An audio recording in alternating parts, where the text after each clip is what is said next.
Hello, hello. Hope you all are having a great day today. That's right, I said y'all. We got another Commander deck video for you. We have Yuna, Hope of Spira. During your turn, Yuna and enchantment creatures you control have Trample, Lifelink, and Ward 2. At the beginning of your end step, return up to one target enchantment card from your graveyard to the battlefield with a finality counter on it. So she's kind of spicy for enchantments. And I don't have an enchantment deck, so I decided to make one. So let's go ahead and get into it. We have Starfield Mystic. Enchantment spells you cast cost one less.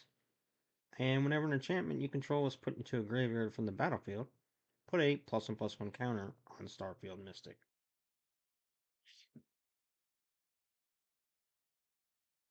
Sanctum Weaver. Don't know how you could exclude this from an enchantment deck.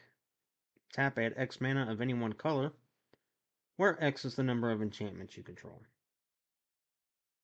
That a baby. Yeah. We have Springheart Nantuko.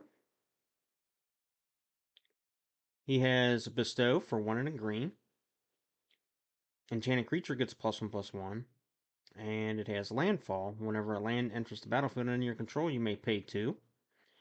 If Springheart is attached to a creature you control, if you do, create a token that's a copy of that creature.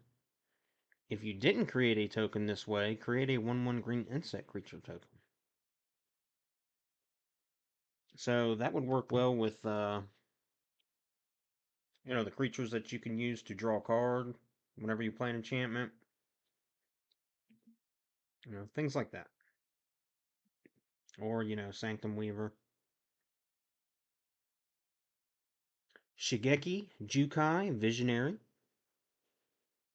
Can pay 1 and a green, tap, return it to its owner's hand. Reveal the top 4 cards of your library. You may put a land card from among them onto the battlefield tapped.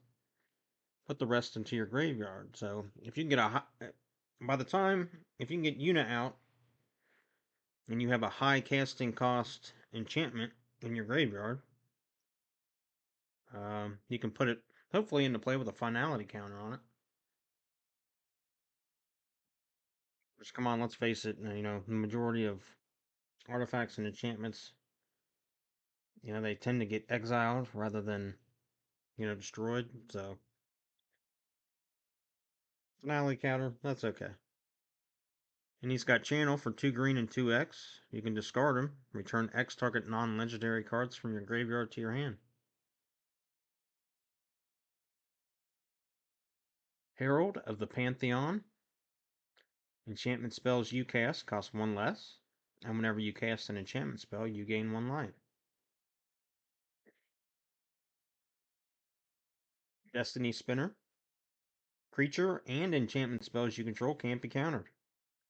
You can pay 3 and a green, and you can have a target land you control become an XX elemental creature token with trample and haste, where X is the number of enchantments you control.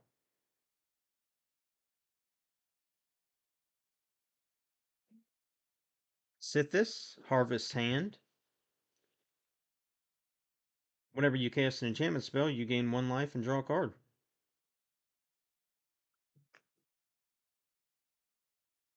Jukai, Naturalist. A 2/2 lifelink, and you can enchantment spells you cast cost 1 less. Heliod, Sun Crowned. A 5/5 indestructible. As long as your devotion to white is less than 5, he's not a creature. And whenever you gain life, put a +1/+1 counter on target creature or enchantment you control, and you can pay 1 and a white, and give target creature lifelink until end of turn.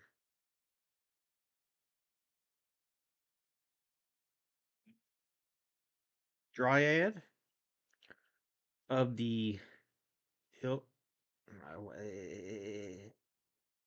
Elysian Grove. Yeah, let's go with that. You may play an additional land on each of your turns, and lands you control are every basic land type, in addition to their other types. Mesa Enchantress. Whenever you cast an enchantment spell, you may draw a card. Enduring Innocence. A 2/1 lifelink. Whenever one or more other creatures you control with power 2 or less enter, draw a card. The ability triggers once each turn.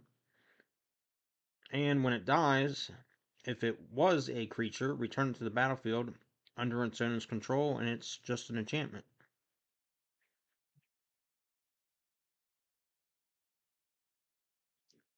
Verdurin Enchantress. Whenever you play an enchantment spell, you may draw a card.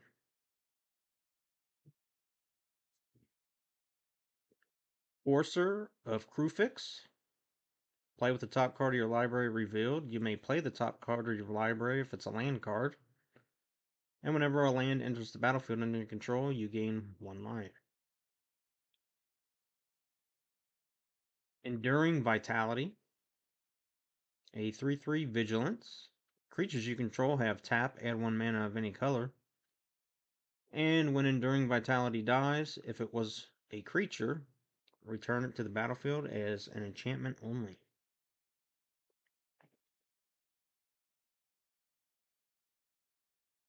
So yeah, that's where when it gets exiled as a creature, you're just like, "Bow, CPs." Calyx, Guided by Fate. Whenever Calyx, Guided by Fate, or another enchantment enters the battlefield under your control, put a +1/+1 counter on target creature. Whenever Calyx or an enchanted creature you control deals combat damage to a player, you may create a token that's a copy of a non-legendary enchantment you control. And you do that only once each turn.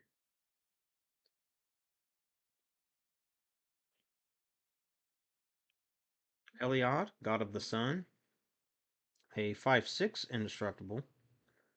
As long as your devotion to white is less than 5, he's not a creature.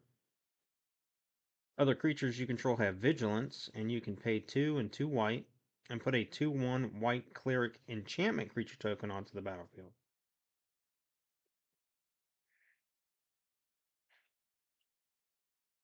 Nylea, Keen-Eyed.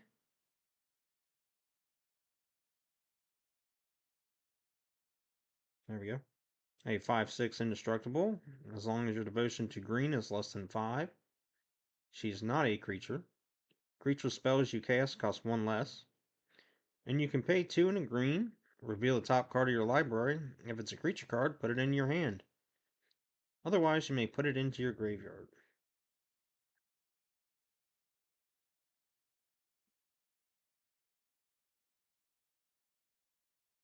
Archon of Sun's Grace. A 3/4 flying lifelink. Pegasus creatures you control have lifelink.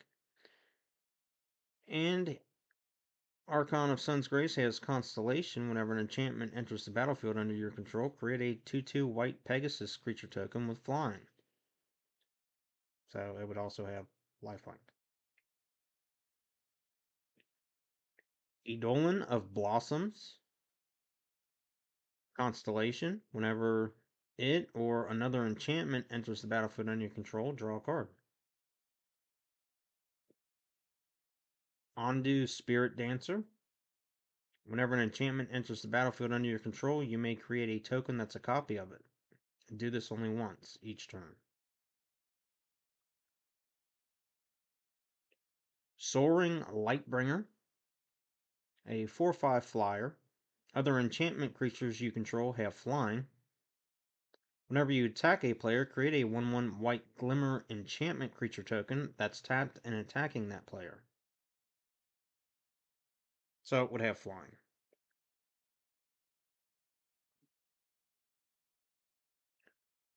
Karametra, God of Harvest. A 6/7 indestructible. As long as your devotion to green and white is less than 7, it's not a creature. And whenever you cast a creature spell, you may search your library for a forest or plains card, put it onto the battlefield tap, then shuffle. So a nice way to, get some more lands. Nykthos Paragon, a 4/6, and whenever you gain life, you may put that many +1/+1 counters on each creature you control. Do this only once each turn. So with Yuna, giving your enchantment creatures Trample, Lifelink, and Ward 2, it's a good way to try to gain some life. Put those counters on. Demolisher Spawn, a 7/7 Trample Haste. And whenever Demolisher Spawn attacks, if there are 4 or more card types among cards in your graveyard, other attacking creatures you control get +4/+4 until end of turn.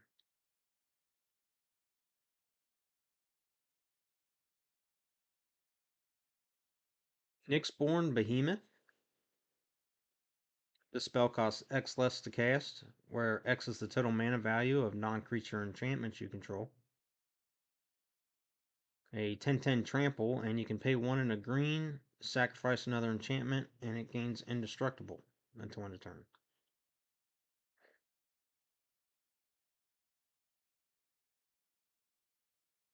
Calyx, Destiny's Hand. So he comes in with 4 loyalty counters. You can add 1 loyalty counter, look at the top 4 cards of your library. You may reveal an enchantment card from among them, and put that card into your hand, put the rest on the bottom of your library in a random order. You can take away 3 loyalty, exile target creature or enchantment you don't control until target enchantment you control leaves the battlefield.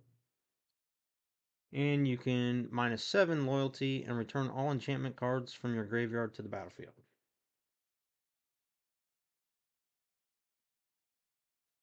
Summon Yojimbo. Yo! So, he's a 5/5 Vigilance enchantment creature saga.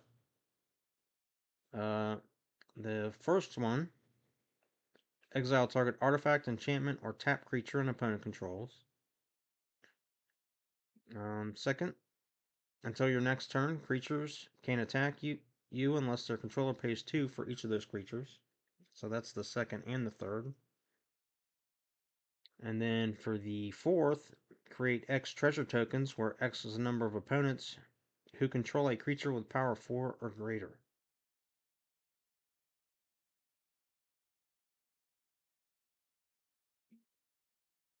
So he's one of the summons you can get in Final Fantasy X that if you pay him enough gil, when you get his ultimate ability, you know, the enemy you're fighting could have millions of health, and he could just cut it in half. So that'd just be one hit, stay face. So that was pretty cool in the game. Summon Titan. First, he's a 7/7 Reach Trample. In the first stage, you mill 5 cards. In the second one, you return all land cards from your graveyard to the battlefield tapped. And for the third one, until end of turn, another target creature you control gains trample and gets +X/+X, where X is the number of lands you control. Now, obviously, these would be sacrificed after their last lore ability. But that's why you have Yuna to return it with a finality counter on it. Summon Knights of Round. A 3/3 indestructible. For the first through the fourth lore, create 3 2/2 white knight creature tokens. And for the fifth one, other creatures you control get +2/+2 until end of turn, and you put an indestructible counter on each of them. Yeah, that's pretty dumb. Yeah. Summon Bahamut. Another nice summon. A 9/9 flyer. And the first and second lore, destroy up to 1 target non-land permanent. The third one, you draw 2 cards. And the fourth, you do his ultimate, Mega Flare. This creature deals damage equal to the total mana value of other permanents you control to each opponent. So, could be good if you have other high casting permanents out, or even just a bunch of small casting permanents. That's going to do it for creatures.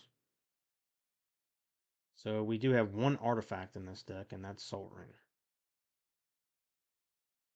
I thought about putting Panharmonicon in just for the ETB triggers to trigger twice, but I decided to go with more enchantment type stuff. So we have Soul Snare. You can pay a white and sacrifice it. Exile target creature that's attacking you or a planeswalker you control. Font of Fertility. You can pay 1 and a green and sacrifice it. Search your library for a basic land card, put it onto the battlefield tap, then shuffle. Exploration. You may play an additional land on each of your turns. So that would be handy if you have the Courser, where you can look at the top card of your library. And you can, you play with it revealed, and then you can play lands from the top of your library. Luminarch Ascension. At the beginning of each opponent's end step, if you didn't lose life this turn, put a quest counter on Luminarch Ascension. And you can pay 1 and a white and put a 4/4 white angel creature token with flying onto the battlefield. Activated only if it has 4 or more quest counters on it. So that's a pretty cheap cost for a 4/4 angel, as long as you have the quest counters on it. So here we have Sylvan Library. At the beginning of your draw step, you may draw 2 additional cards. If you do, choose 2 cards in your hand drawn this turn. For each of those cards, pay 4 life, or put the card on top of your library. Sterling Grove. Other enchantments you control have Shroud, and you can pay 1, sacrifice it, search your library for an enchantment card, reveal it, then shuffle and put that card on top. So that would be good if you have something whenever an enchantment enters or you cast one. You can draw a card. Hopefully you have enough mana. You can just pay 1 and sack it. Go get that enchantment, put it on top. And then you can play an enchantment, then you can draw it. Karmic Justice. Whenever a spell or ability an opponent controls destroys a non-creature permanent you control, hence, an enchantment, you may destroy target permanent that opponent controls.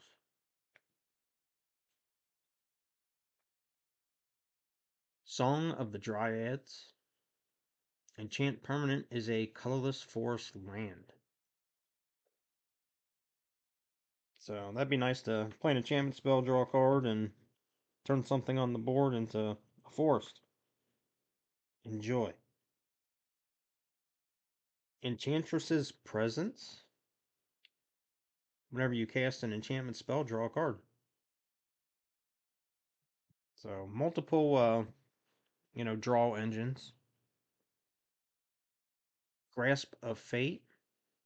When it enters the battlefield, for each opponent, exile up to 1 target non-land permanent that player controls until Grasp of Fate leaves the battlefield.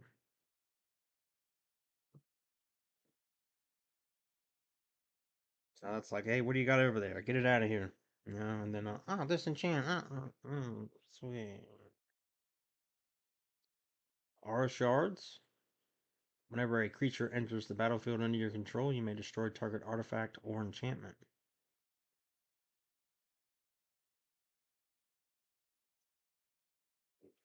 Smothering Tithe. No surprise here. Whenever an opponent draws a card, that player may pay 2. If they don't, you create a colorless treasure artifact token.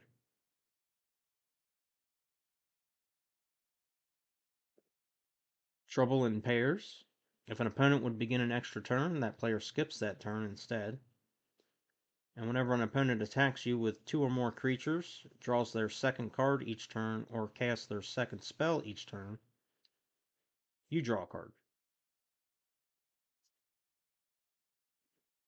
Glare of Subdual. Tap an untapped creature you control. Tap target artifact or creature.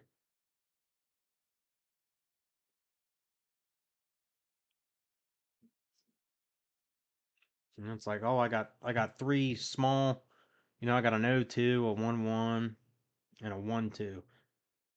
And you want to come with like 3-4-4s? I'll just tap mine. And hey, tap your creatures. That way I'm left open for somebody else.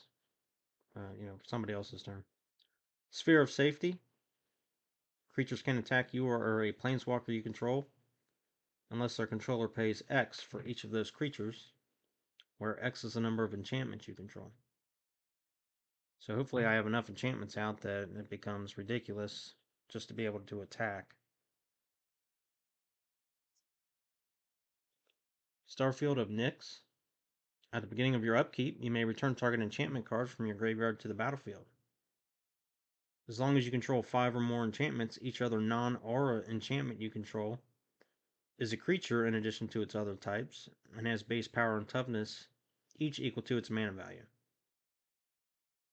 So there's a way to get more enchantment creatures. That unit will give Trample, Lifelink, and Ward 2. So we've got Mirari's Wake. Creatures you control get +1/+1, and whenever you tap a land for mana, add 1 mana of any type that land produced. Primeval Bounty. Whenever you cast a creature spell, create a 3/3 green beast creature token. Whenever you cast a non-creature spell, an enchantment spell, put 3 +1/+1 counters on target creature you control. And it has landfall. Whenever a land you control enters, you gain 3 life.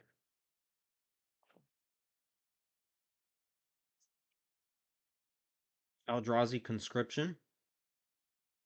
Enchanted creature gets +10/+10 and has Trample and Annihilator 2. When it attacks, defending player sacrifices 2 permanents.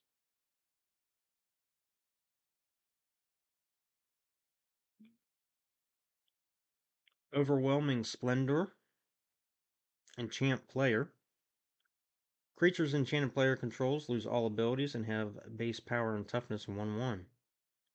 Enchanted player can't activate abilities that aren't mana abilities or loyalty abilities.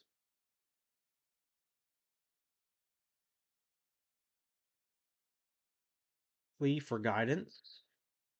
I do not have an idyllic tutor for this where I could search for an enchantment, put it in my hand. I need to get one.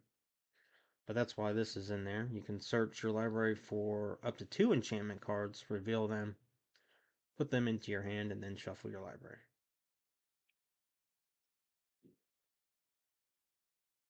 Open the vaults. Return all artifact and enchantment cards from all graveyards to the battlefield under their owner's control.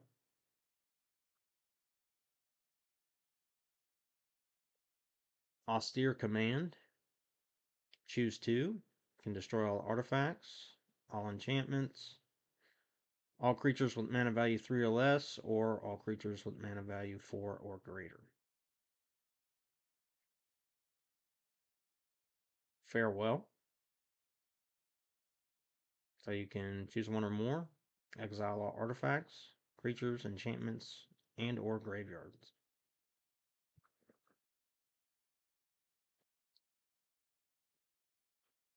Path to Exile. Exile target creature, and its controller may search the library for a basic land card and put it onto the battlefield tapped, then shuffle. Swords to Plowshares. Exile target creature, its controller gains life equal to its power. Dawn's Truce.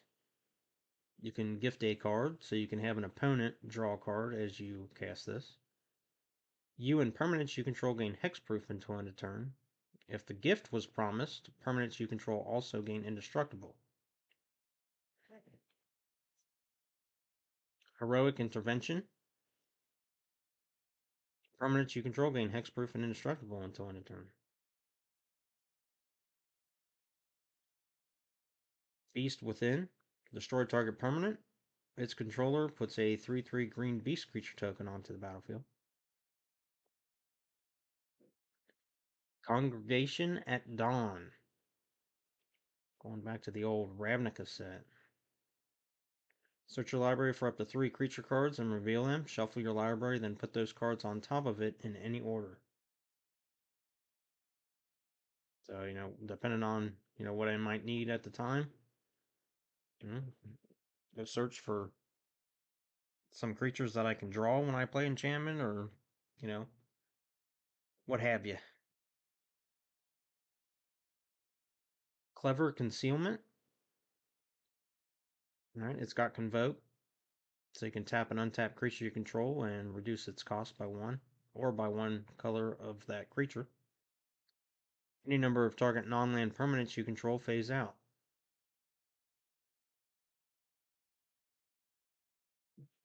So that's it for the spells. And for lands, we have Command Tower, Path of Ancestry. Yuna is a human cleric, and there are other human spells in the deck, so you can get that Scry 1 ability. Windswept Heath, fetch land for a forest or plains. Temple Garden. It's probably the forest or plains that I'd be getting. Scattered Groves. It enters tapped, and you can pay 2 and cycle it. Draw a card. Lush Portico. A forest plains. It enters tapped, and when it enters, you surveil 1.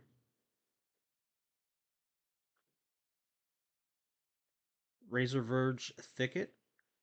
Enters the battlefield tapped unless you control 2 or fewer other lands. So, want to be getting that early, if possible. Fortified Village. As it enters, you may reveal a forest or plains card from your hand. If you don't, it enters tapped.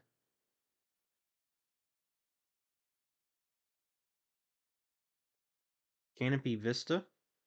A forest plains, and it enters tapped unless you control 2 or more basic lands.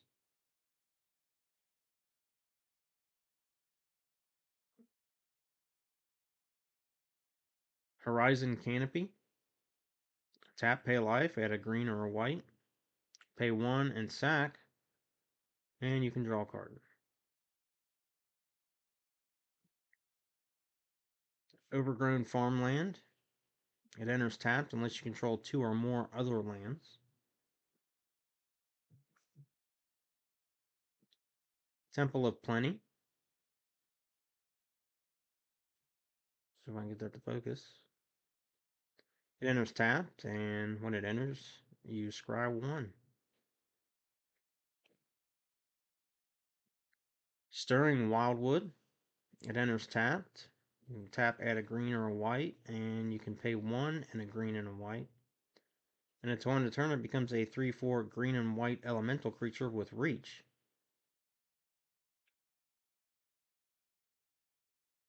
Sunpetal Grove. Enters tapped unless you control a forest or a plains. Hushwood Verge. Can tap, add a green, or tap, add a white. Activate that ability only if you control a forest or a plains. Sungrass Prairie. Pay 1 tap, add a green and a white. Brushland. Tap, add a colorless, or add a green or a white, and it deals 1 damage to you. Radiant Grove. A forest plains that enters tapped.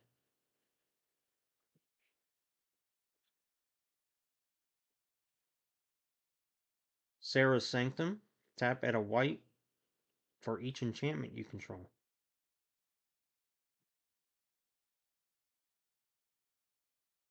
Ishgard, the Holy Sea. Uh, it had so its adventure is faith and grief. You can pay 3 and 2 white and return up to 2 target artifact and/or enchantment cards from your graveyard to your hand, and then you can play it on a later turn as a land. It'll enter tapped. Or on Reef, the Vast Wood. It enters tapped. You can tap, add a green, or tap, put a +1/+1 counter on each green creature that entered the battlefield this turn. Oseiju, who endures. So you tap, add a green, and you can channel it, pay 1 and a green, and discard it. And you can destroy target artifact, enchantment, or non-basic land an opponent controls. That player may search their library for a land card with a basic land type, put it onto the battlefield, then shuffle, and this ability costs 1 less to activate for each legendary creature you control. So if I have 1, I can pay a green and discard it. Xanarkand, Ancient Metropolis. So it has an adventure, Lasting Faith, for 6. Create a 1/1 colorless hero creature token, put a +1/+1 counter on it for each land you control. And then you can play it on a later turn.